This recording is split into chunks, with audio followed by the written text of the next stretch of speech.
신약성경 마태복음 제5장입니다. 심령이 가난한 자는 복이 있나니 천국이 그들의 것임이요. 아멘. 심령이 가난한 자는 복이 있나니 천국이 그들의 것이며. 아멘. 기도하겠습니다.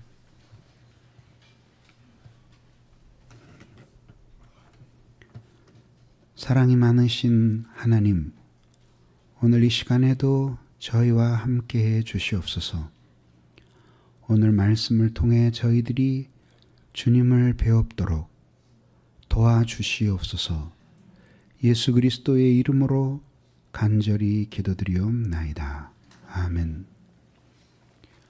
오늘 우리가 읽은 본문은 산상수훈 중 도입부입니다. 마태복음 5장부터 7장까지 계속되는 산상수훈은 천국 백성의 자격과 생활에 대해서 다루고 있습니다. 여기에는 하나님을 믿는 백성들이 이 세상에서 어떻게 사람들과 관계를 맺으며 살아가야 하는지를 기록하고 있는데, 신앙을 가지지 않은 사람들에게조차도 이 가르침대로 살면 정말 아름다운 세상이 될 것이라는 동의가 있습니다. 그래서 어떤 사람들은 이 산상수훈을 인류의 마그나 카르타 대헌장이라고 부르기도 하였습니다. 너희는 세상의 소금이니 너희는 세상의 빛이라고 한 그 유명한 예수님의 말씀도 바로 이 산상수훈 속에 나오는 것입니다. 이 산상수훈은 마태복음 4장에서 예수님께로부터 은총을 입어 병고침을 받은 사람들을, 이 사람들이 함께 팔복산으로 나아왔고 그 산에 오르사 예수님께서는 거기에 모여있는 많은 불쌍한 사람들에게 이 위대한 진리의 말씀을 들려주셨던 것입니다. 특별히 이 산상수훈은 천국 백성의 자격과 생활에 대해 기록하고 있는데, 하늘나라의 백성의 내면적 특징이, 인격적 특성이 어떤 것인지를 먼저 산상수훈 도입부에서 팔복으로 말씀해 주셨습니다. 그리고 이 팔복으로 들어가는 첫 번째 문이 바로 가난한 심령을 가진 사람들에 관한 말씀입니다.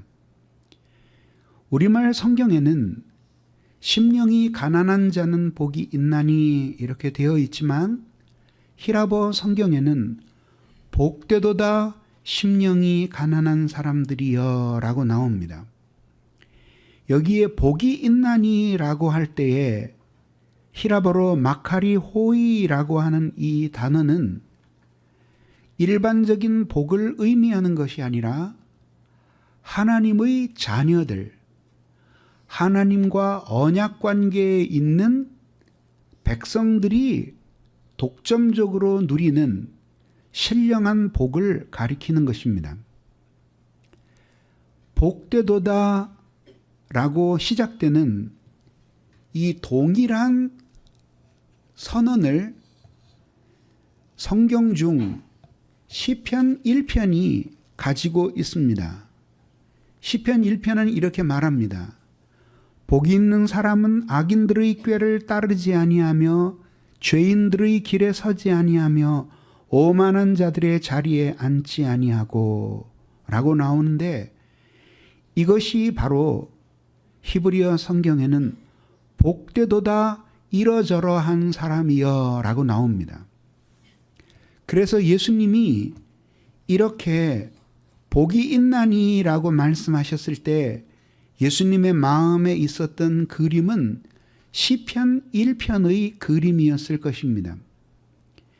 이 시편 1편에 나오는 이 복이 바로 히브리어로 아쉐르라는 복인데, 이 복이 오늘 마카리호이라고 하는 이 히라보로 쓰여진 복의 동치어입니다.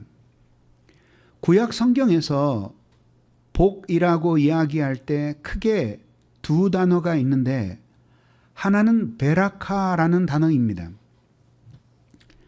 이 단어는 일반적인 모든 복을 의미하는 것이고, 신령한 복을 포함하지 않는 것은 아니지만 넓은 의미의 모든 복을 총칭하는 단어입니다.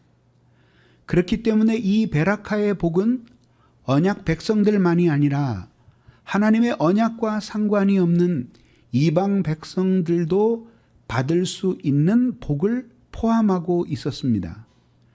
그러나 아쉐르의 복은 하나님과 언약을 맺은 성도로서 누리는 신령한 복을 가리키는 것입니다. 그리고 이것은 마치 에베소 교회를 향해 사도 바울이 편지를 썼을 때 하늘의 신령한 복으로 너희를 복주시되라고 하였을 때 바로 그 복을 가리키는 것입니다. 우리는 인간의 진정한 행복이 소유에 있다고 믿는 시대에 살고 있습니다. 그래서 이 세상의 정신은 우리에게 더 많이 소유해라. 그러면 너희가 행복해질 것이다.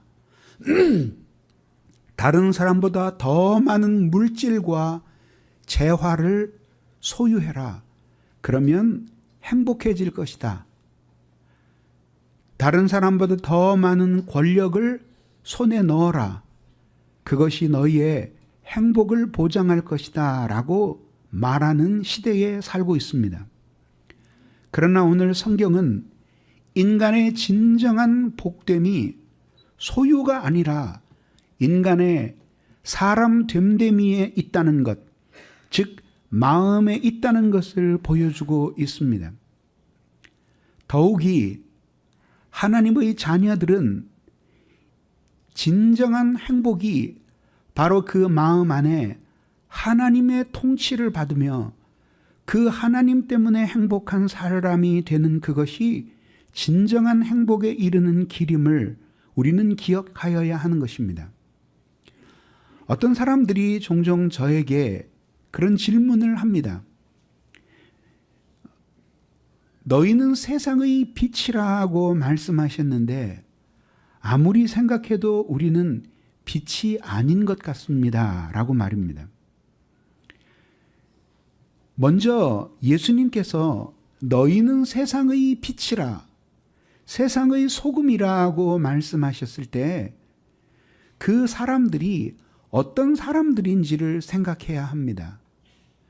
그 사람들은 그냥 모든 사람을 가리킨다기보다는 팔복의 조건이 채워진 사람들을 의미하는 것입니다. 즉 심령이 가난한 사람, 애통하는 사람, 온유한 사람, 이런 등등의 조건들이 채워진 사람 됨됨이의 상태를 갖게 되었을 때 그는 스스로 빛이 되려고 하지 않아도 어두운 세상에서는 빛으로 드러날 것이요, 스스로 소금이라고 외치지 않아도 이 세상의 부패에 대해 끊임없이 항거하고 살 수밖에 없는 정체성을 갖게 되기 때문입니다. 그러므로 기독교는 인간의 근본을 고쳐서 새 사람으로 만드는 종교입니다. 천국 시민이라고 하는 것은 결국 사람됨과 행위가 일치를 이루는 것을 보여주는 사람입니다. 그래서 우리는 제일 먼저 이 팔복의 사람들이 되기를 사모하여야 하는 것입니다. 누구도 하나님의 진리와 복음, 그리고 그 성령의 은혜로 말미암아 새로워지지 않고는 누구도 이렇게 가난한 마음으로 애통하며 온유한 자가 되고 의에 줄이고 목마르고 마음이 청결한 자가 되어 핍박을 받는 이런 사람들이 될 수는 없는 것입니다. 그러므로 이 팔복은 어떤 사람의 자연적인 본성에 관계된 것이 아니라 하나님의 말씀과 은혜로 말미암아 신령하게 변화된 사람의 내적인 상태임을 말해주는 것입니다. 그러면 여기에서 심령이 가난한 자라고 했는데 이 사람은 도대체 어떤 사람을 의미하는 것일까요? 히라보 본문에는 호이 푸토코이토 푸뉴마티라고 나옵니다. 직역을 하면 심령에 있어서 파산 선고를 받은 자들이라는 뜻입니다. 여기에서 가난한이라고 번역된 이 단어가 푸토코이라고 하는 단어인데 본래의 의미는 빚 때문에 파산을 해서 일체의 자기의 소유가 없이 쫓겨난 사람의 상태를 가리키는 것입니다.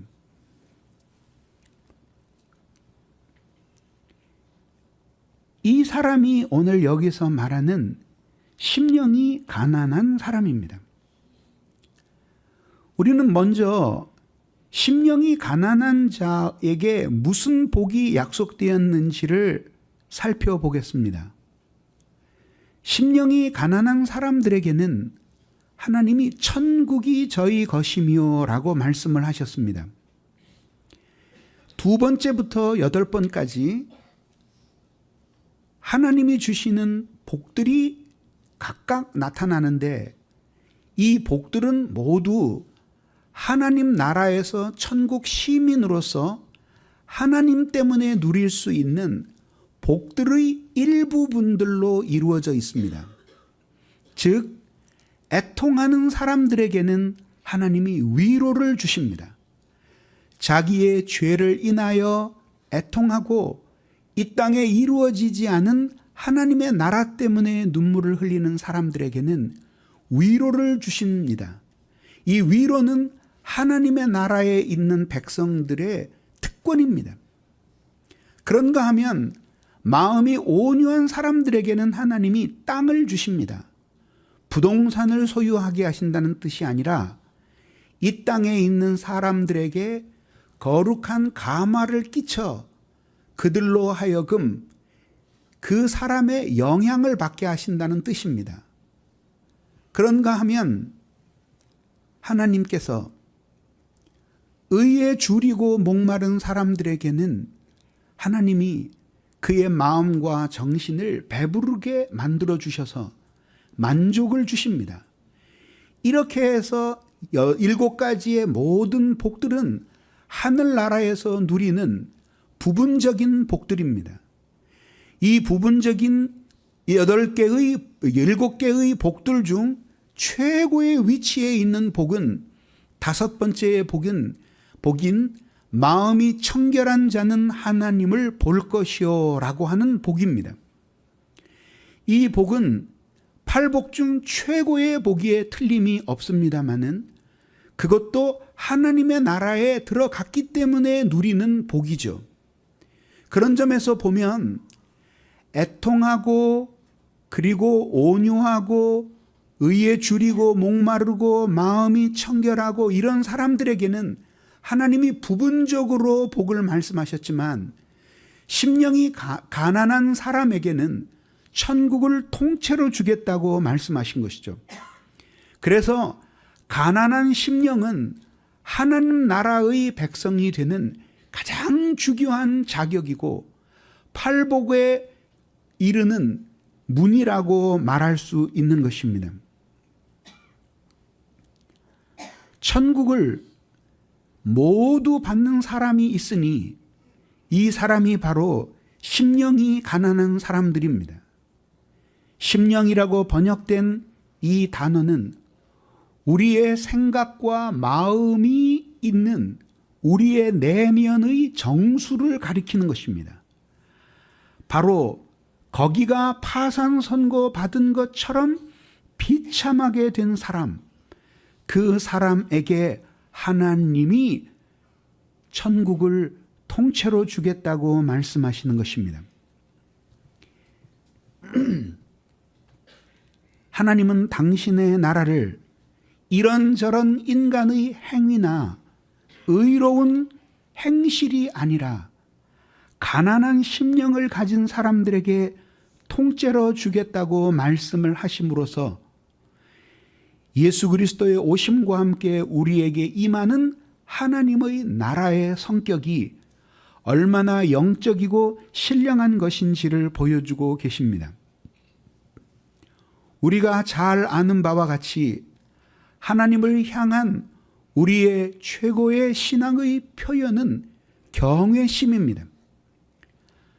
온 땅과 만물 위에 지극히 높으신 하나님 앞에 자신이 티끌같이 초라한 존재임을 깨닫고, 그리고 위대하신 하나님 앞에 자기가 얼마나 죄인인지를 알고 뉘우치는 그 마음으로 위대하신 하나님을 두려워하고, 그럼에도 불구하고 그 하나님 없이 살 수 없다고 하는 하나님의 사랑에 이끌리는 마음이 바로 경외의 마음입니다.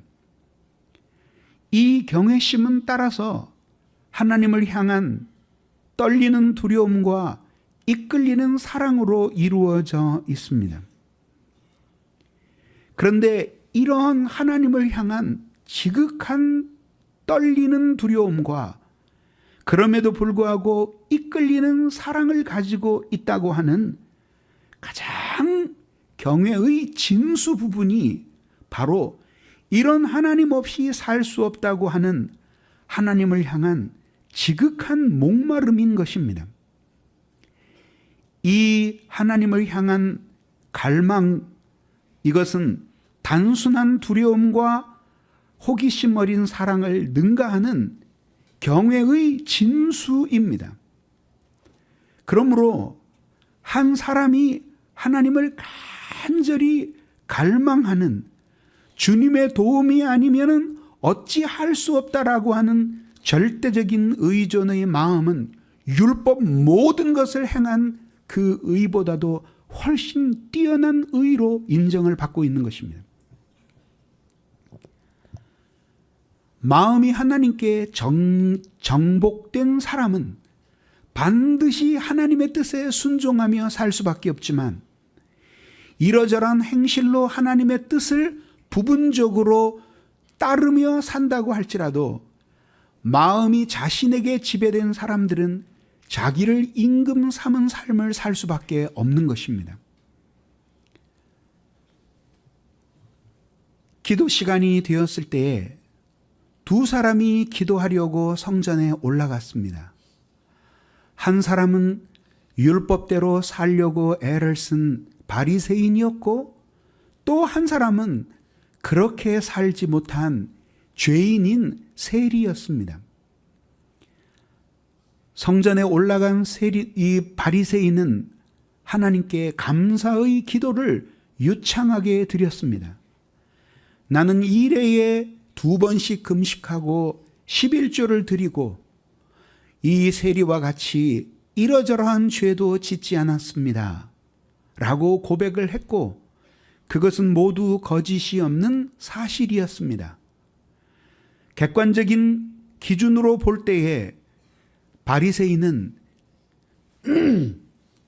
일평생 동족들의 등이나 쳐서 먹고 사는 더러운 세리와는 비교될 수 없이 도덕적인 생활을 해온 인물이었습니다. 이 세리는 그 기도를 들으며 마치 자신에게 하는 기도와 같았기 때문에 하나님을 향해 얼굴도 들지 못하고 가슴을 두드리며 하나님 앞에 뉘우치며 기도하기를, 하나님이여 나를 불쌍히 여겨주시옵소서, 나는 죄인입니다 라고 고백을 하며 뉘우쳤고, 예수님께서는 저 사람 세리가 이 사람 바리새인보다 더 의롭다함을 받고 성전에서 내려왔느니라 하고 말씀하셨습니다.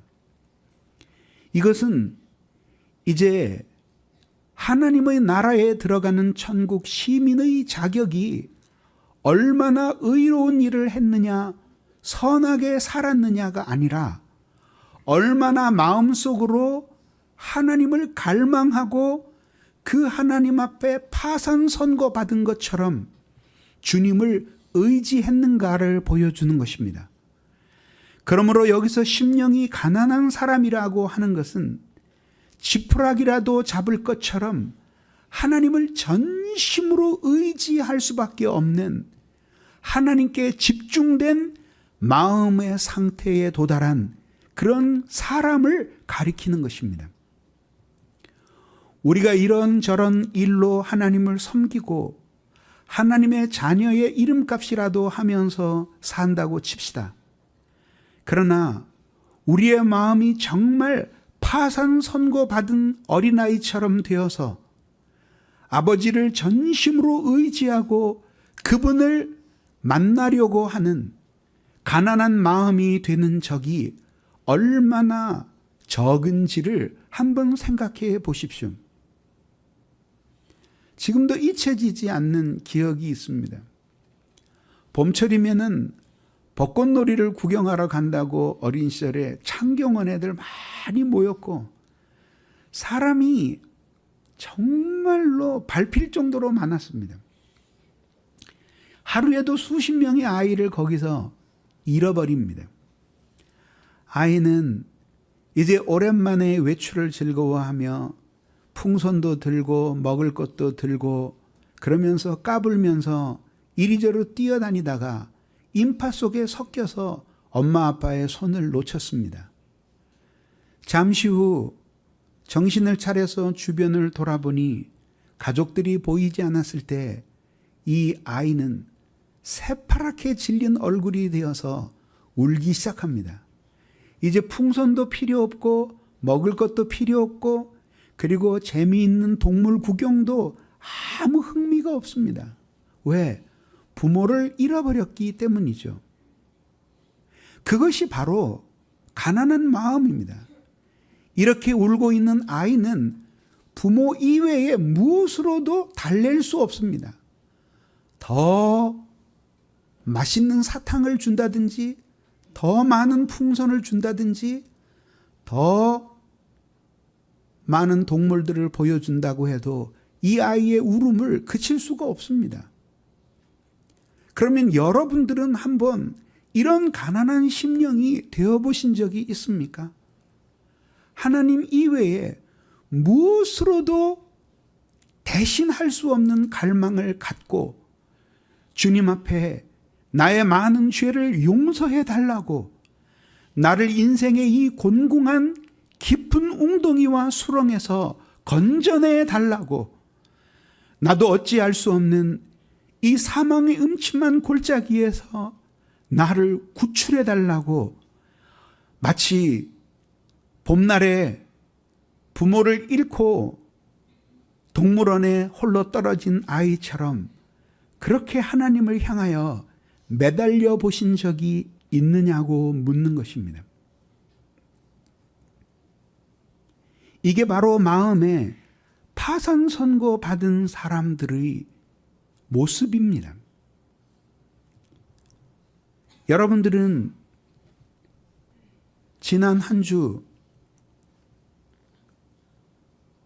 148시간의 삶을 사셨습니다. 그 148시간에 정말 지울 수 없는 갈망을 가지고 하나님을 간절히 찾은 시간이 몇 시간이나 되시나요?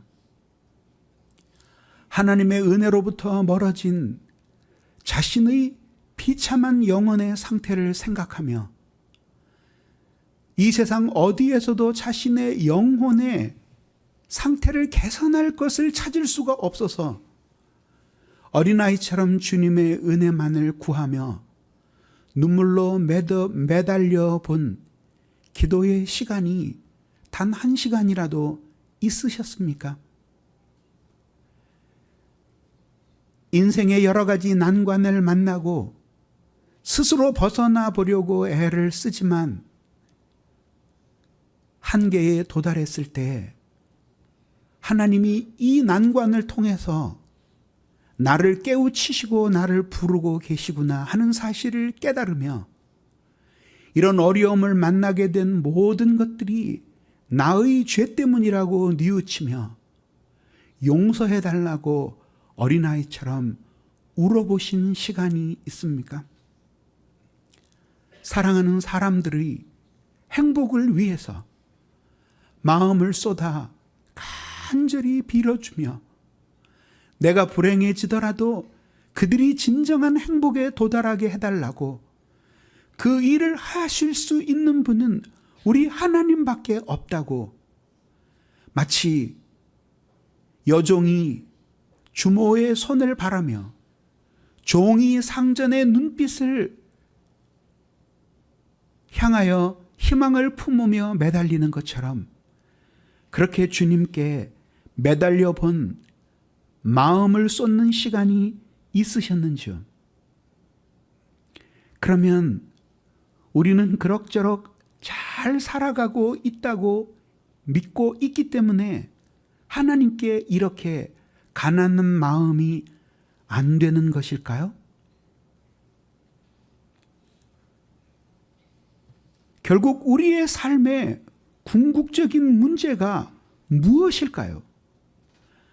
너무나 많은 사람들은 우리의 인생에 당면한 문제는 소유의 부족 때문이라고 확신하고 있습니다.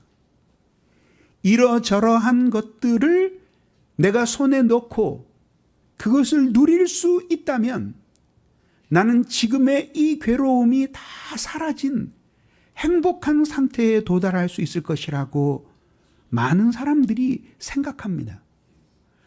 그러면 여러분, 이런 질문에는 어떻게 답변하시겠습니까?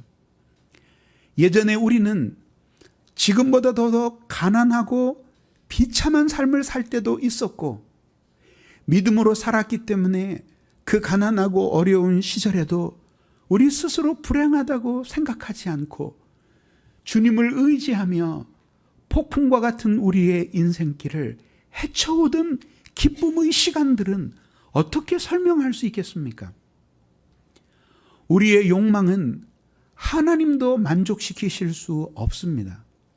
그래서 하나님은 우리의 욕망을 위하여 헌신하시기보다는 오히려 욕망의 방향을 바꾸어 놓으심으로써 우리를 위하여 일하시기도 하십니다. 오늘 우리들이 가지고 있는 욕망이 충족되지 않는 것이 우리를 불행하게 만들고 기쁨이 사라지게 만든다고 생각합니다. 그러나 만약 여러분들이 오늘 마음에 품고 있는 그 욕망을 하나님이 만족시켜 주시기만 하면 여러분들은 지금은 아직 마음속에 일어나지 않는 새로운 욕망이 풍선처럼 부풀어지게 될 것이고 그리고 나면 그 가진 바 욕망 때문에 또 다른 불만족에 떨어지게 될 것입니다. 인간의 행복은 이런 식으로 성취되는 것이 아니죠. 이러한 사실은 이미 이방인들과 그리고 이방 종교에 귀의한 사람들도 하나님의 지혜를 어느 정도 희미하게나마 받아서 깨달은 바이기 때문에 우리에게 욕망을 줄이며 살도록 충고하기까지 합니다.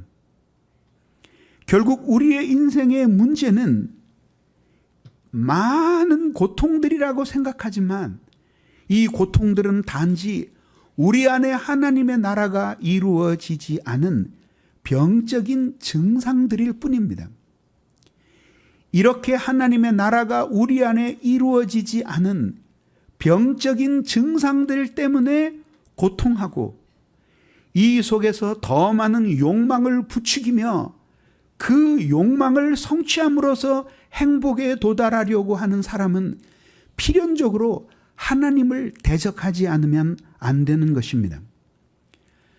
우리가 한 나라를 여행할 때 잘 가보지 못한 나라일 경우에는 먼저 질문하는 것이 있습니다.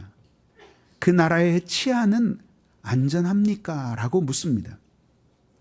왜냐하면 만약에 그 나라의 치안이 안전하지 않다면 우리는 거기서 강도를 만날 수도 있고 물건을 빼앗길 수도 있고 경우에 따라서는 폭력을 당할 수도 있고 혹은 살해를 당하고도 범인들을 찾아내지 못하는 수가 있습니다. 가장 좋은 해결책은 확실한 권력을 가진 정부가 그 모든 자신의 나라를 실력으로 통치하는 것입니다.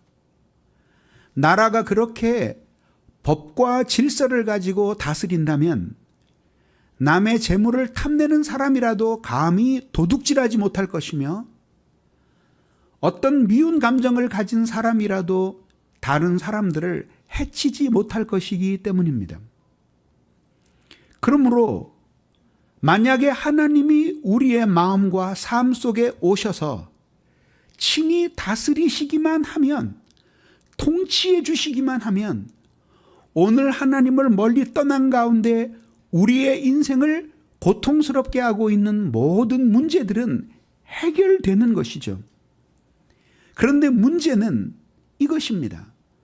많은 사람들이 행복해지기는 원하지만 하나님의 통치 아래 있기는 싫다는 것이죠.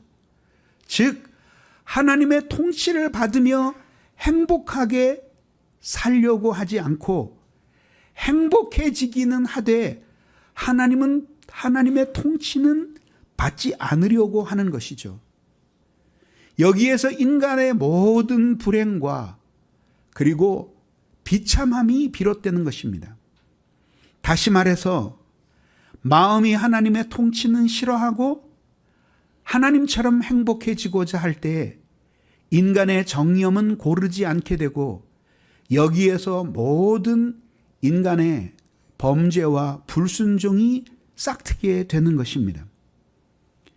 그러므로 하나님 바깥에서 행복해지려고 하는 사람은 그 욕망이 강한 것만큼 하나님과 정면으로 맞서야 하고 그분과 대적하는 관계에 있지 않으면 안 되는 것입니다.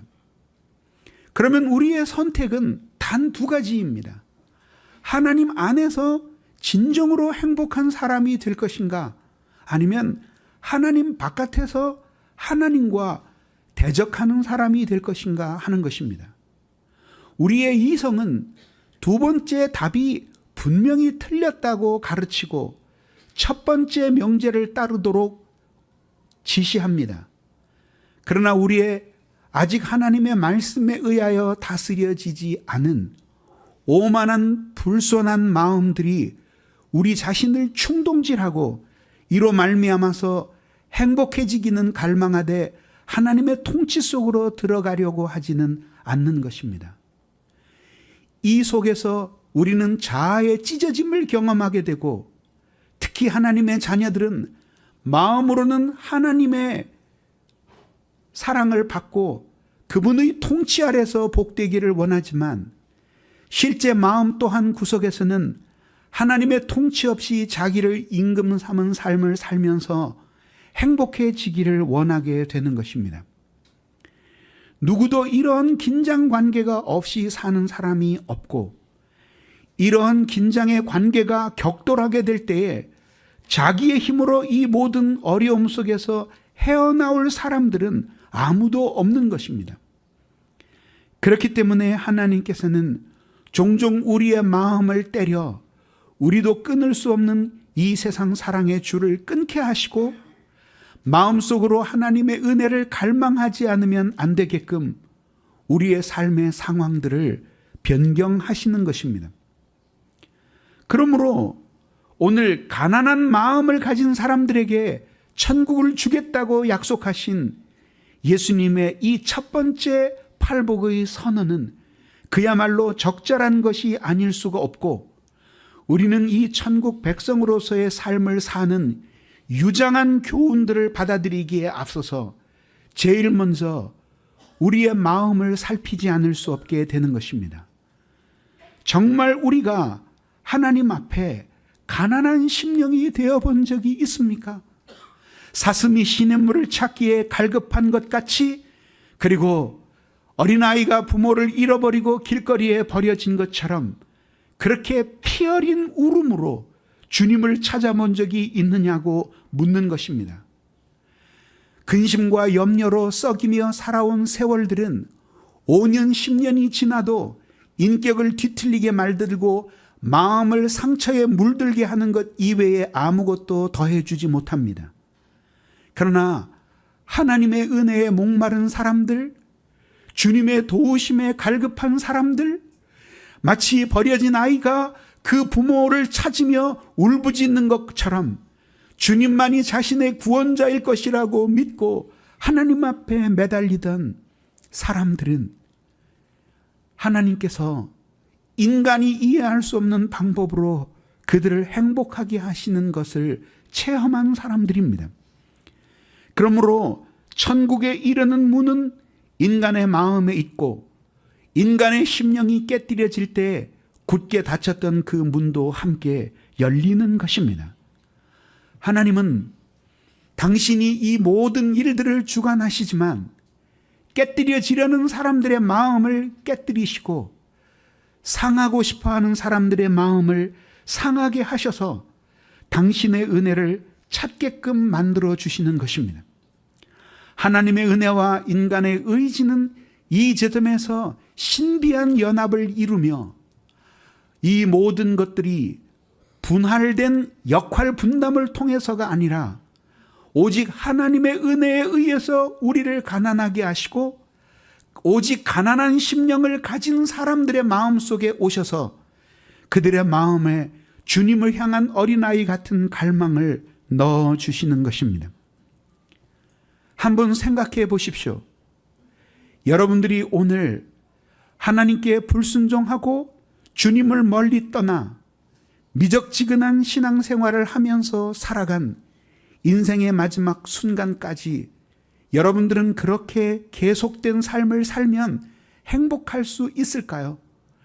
마지막 그렇게 세상의 한 다리를 걸치고 교회의 한 다리를 거치고 살던 사람이 마지막 주님이 이제 너의 인생은 끝났으니 이제는 이 땅을 떠나 이제 저 세상으로 가라고 분부하실 때 아멘 주 예수여 어서 오시옵소서라고 감격에 찬 목소리로 하나님을 향하여 외칠 수 있을까요? 도대체 우리가 찾는 행복이 어떤 행복이길래 어린아이처럼 하나님을 의지하고 주님께 매달리는 것이 우리의 행복에 방해가 된다는 말입니까? 하나님께서는 우리에게 율법을 주셔서 그 율법의 말씀으로 우리를 비추게 하셨습니다. 이 율법은 돌판에도 새겨졌고 우리의 마음의 신비에도 새겨져 있어서 우리로 하여금 하나님의 말씀을 따라 살지 못했을 때 우리가 하나님의 진노 아래 있는 것도 깨닫고 하나님 앞에 뉘우쳐 회개하도록 만들어 주셨습니다. 그러나 여러분, 그 하나님의 율법이 여러분들의 마음을 움직인 지가 얼마나 많은 세월이 지났는지 생각해 보십시오. 하나님의 말씀 속에서 주님의 뜻을 발견하고 여러분들이 사실은 너무나 오랜 세월 동안 주님의 말씀으로부터 멀어졌다고 하는 가책 때문에 두려움을 느껴보신 적이 있습니까? 그리고 하나님 앞에 여러분들의 죄를 깨닫고 하나님의 진노가 여러분들에게 임박한 것을 느끼며 하나님께 용서를 구해본 적이 있습니까? 복음은 우리에게 더 커다란 깨달음을 줍니다. 하나님이 여러분들에게 베풀어 주신 그 큰 사랑과 은혜를 생각해 보십시오. 좋으신 자기의 아들을 사랑하는 그 독생자를 십자가에 못 박으신 것은 오직 여러분들을 죄에서 건져 구원받게 하시고자 위함이었습니다. 자기의 아들을 내어주시기까지 여러분들을 사랑하신 하나님의 그 사랑과 오늘 여러분들이 하나님을 향해 가지고 있는 그 쓰레기 같은 사랑을 한번 비교해 보기 바랍니다.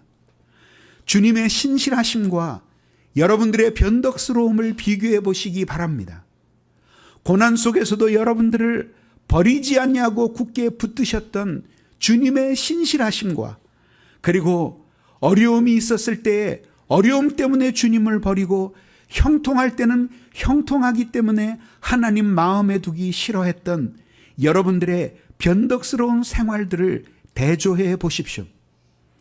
정말로 하나님의 진노를 받아야 마땅한 인간임에도 불구하고 지극히 오래 참으시고 인내하시면서 이제껏 여러분들을 지켜오시지 않으셨습니까?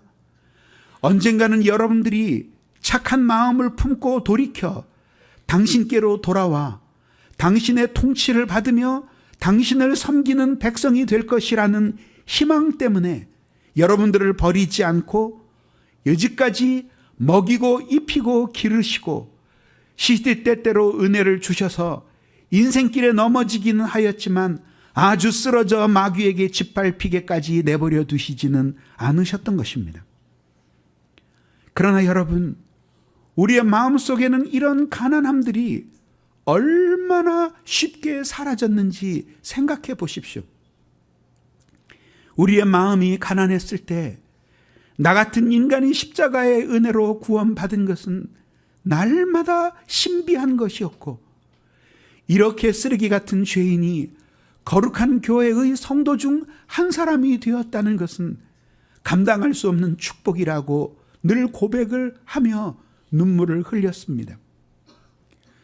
나 같은 죄인 살리신 하나님의 그 크신 은혜는 언제나 나에게 과분한 은혜였기 때문에 하나님 앞에 고통을 받는 나보다는 나 때문에 고난당하시는 그리스도 예수의 십자가의 고난이 우리의 마음을 가득 채워 늘 울어도 눈물로는 다 갚을 수 없는 은혜를 우리들이 받았다고 고백을 하며 살았습니다.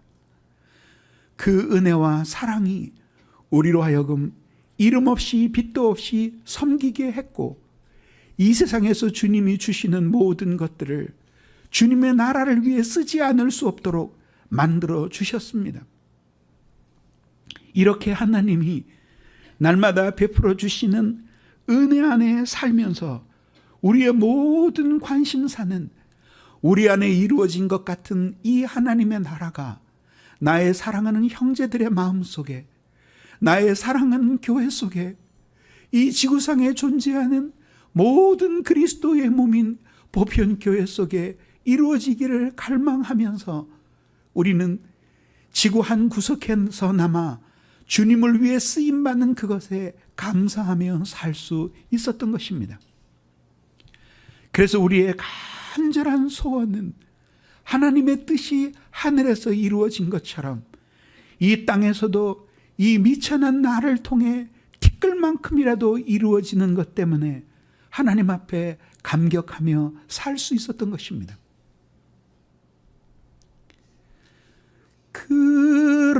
그러나 죄악이 나를 삼키고 내 영혼 갈 길을 잃었네. 그렇게 어린아이처럼 착한 마음을 가지고 그리스도 예수께서 나를 위해 죽으신 그 십자가에서 무한한 부채의식을 느끼며 그 사랑에 일생 빚진 자가 되어서 살기로 다짐할 때에는 우리의 마음에 주님의 나라가 있었고, 우리의 마음에는 언제나 슬픔의 눈물과 기쁨의 눈물로 가득 찼습니다. 주신 바 하나님의 은혜에 감격하는 눈물과 아직 우리의 이웃 속에서 이루어지지 못한 하나님의 나라를 보면서 나의 육체를 갈라 주님이 오실 길을 삼고 싶었고, 그리고 나의 살 가죽을 벗겨서 주님의 옷을 지어드리고 싶은 마음까지 갖게 되었습니다. 그때 우리의 마음은 순수했고, 그리고 우리는 스스로 그렇게 생각하지 않아도 어두운 세상의 빛이었고, 그리고 썩어가는 이 세상에 한 줌 소금이었습니다. 그러나 세월은 많이 흘렀고 주님이 우리에게 부족하던 많은 것들을 채워주셔서 이스라엘 백성들이 광야에서 그러했던 것처럼 우리는 우리의 이 인생길에서 이렇게 많은 주님의 축복 때문에 오히려 주님의 은총을 잃어버리고 교만한 마음이 되지는 않았습니까? 이제는 가슴을 찢으며 기도할 기도의 제목도 없고 눈물을 흘리며 참회해야 할 죄의식도 없기 때문에 주님을 찾지 않게 된 것은 아닐까요?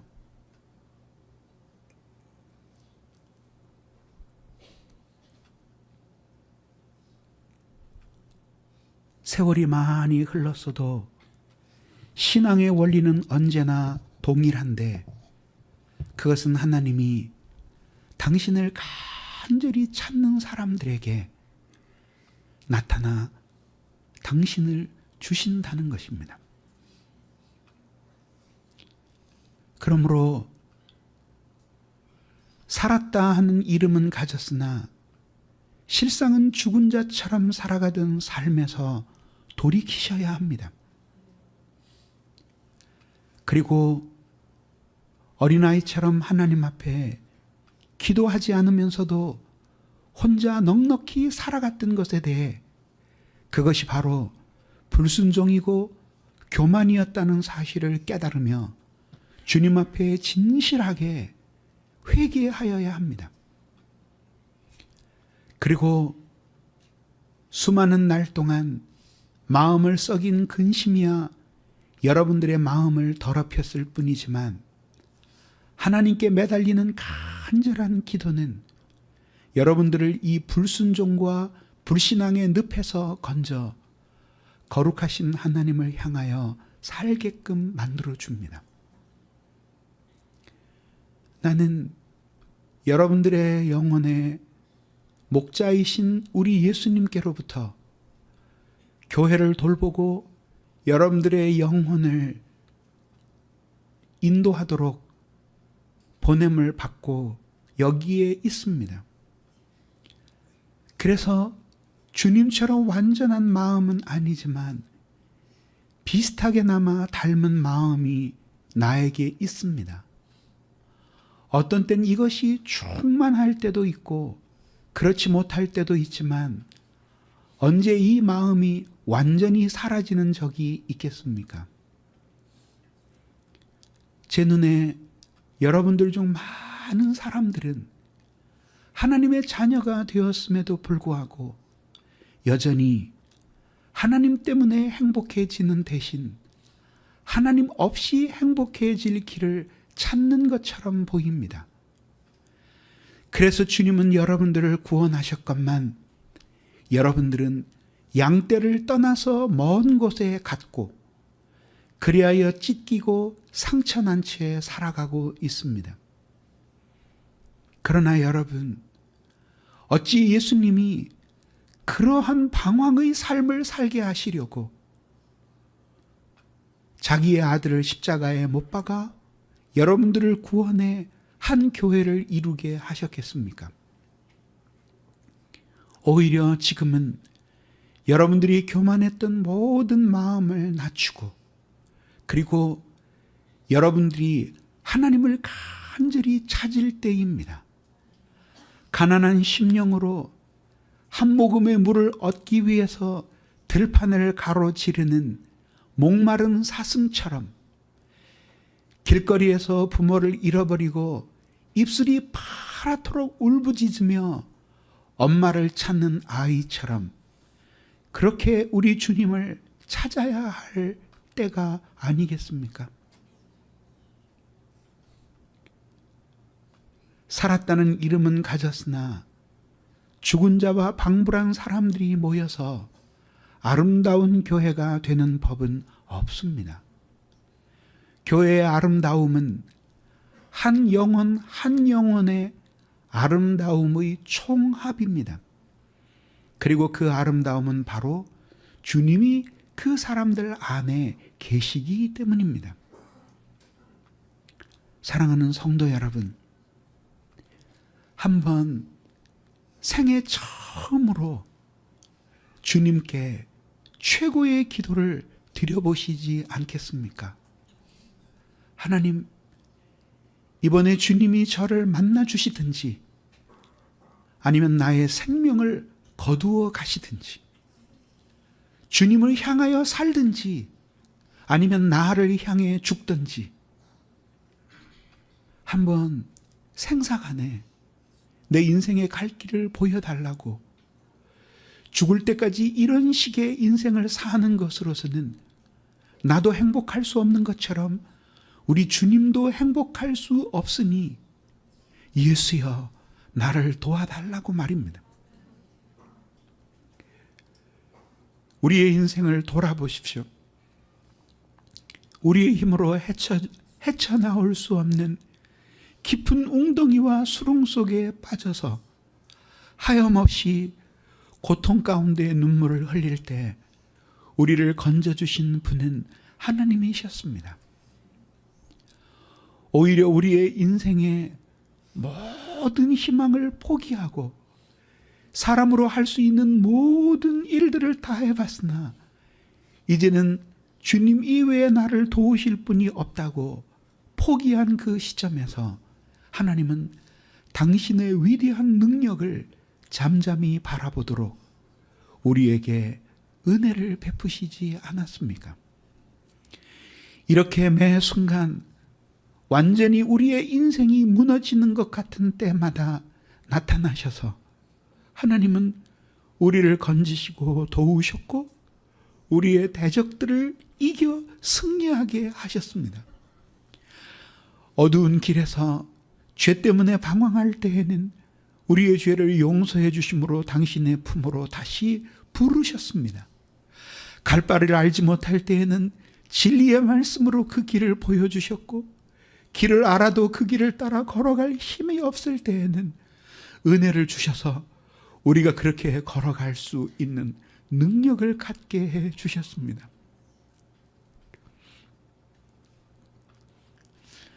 조금만 철든 마음으로 우리의 인생을 돌아보면 우리 된 것은 모두 하나님의 은혜요, 좋은 것은 모두 그분에게 빚진 것임을 깨닫게 됩니다. 그런데 여러분들은 아직도 어린아이처럼 주님을 의지하며 가난한 심령으로 살아가는 대신 주님을 덜 의지하고 그 더러운 독립정신으로 살아가려고 합니다.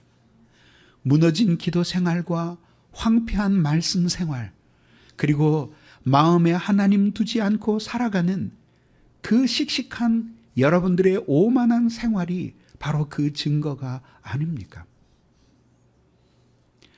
조용히 눈을 감고 여러분의 마음속에서 들려오는 영혼의 외침에 귀를 기울여 보십시오. 여러분들의 영혼이 살고 싶다고 울부짖지 않습니까?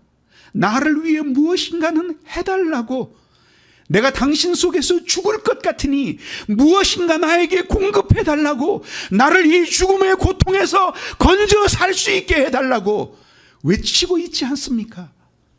그 영혼은 시체처럼 기력을 잃어버리고 죽어가고 있지 않습니까? 그 영혼을 어떻게 치료할지를 아시는 하나님이 고쳐주시는 것만이 희망임에도 불구하고 여러분들은 죽은 여러분들의 영혼의 얼굴 위에 온갖 화상을 칠하면서 살아있는 것처럼 보이지 않느냐고, 건강하고 예뻐 보이지 않느냐고 여러분 자신을 속이며 살아가고 있지 않습니까? 그렇게 해서 마지막 얻을 수 있는 인생의 결국이 무엇일까요? 하나님 없이 살다가 죽는 것 이외에 무엇은 다른 열매가 거기에 있을 수 있겠습니까? 신앙은 중립지대가 없는 것입니다. 있으면 있고 없으면 없는 것입니다.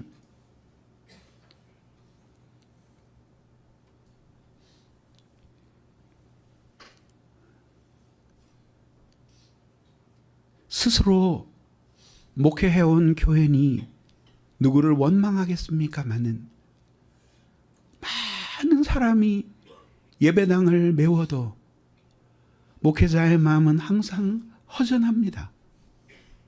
왜일까요? 한번 하나님을 향한 간절한 갈망을 보고 싶습니다.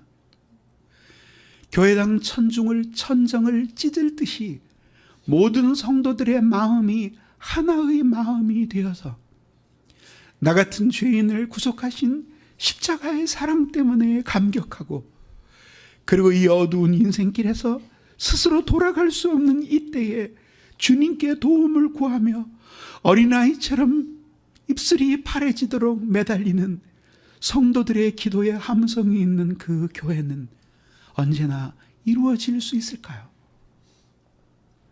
예배는 드려도 갈망이 없고, 기도는 해도 형식은 있지만 마음을 찢는 사람은 아무도 없습니다. 입술에 침을 바르고 진리와 교리를 자랑하듯이 말하는 사람은 많지만, 그 진리를 자기에게 적용시켜 진리와 함께 죽고 교리와 함께 다시 살려고 하는 사람들은 많지 않습니다.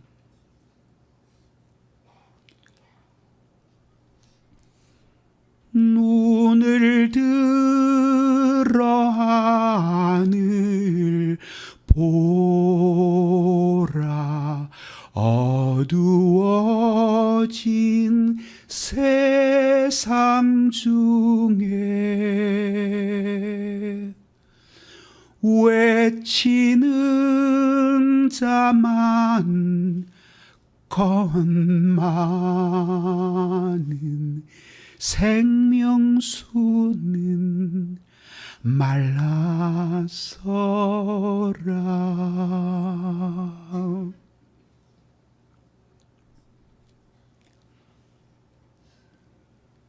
여러분들의 마음에 이루어지지 못한 하나님의 나라가 있다면, 그것은 여러분들을 위해 이렇게 가난한 마음으로 마음을 찢으며 기도하지 않은 나의 태만함과 죄를 가소롭게 여기고 세상과 타협하며 산 여러분들의 불신앙의 합작품일 것입니다.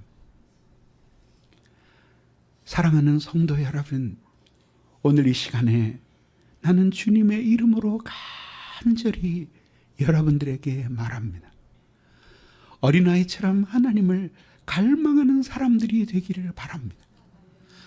하나님의 은혜를 사무치도록 그리워하는 사람들이 되기를 바랍니다.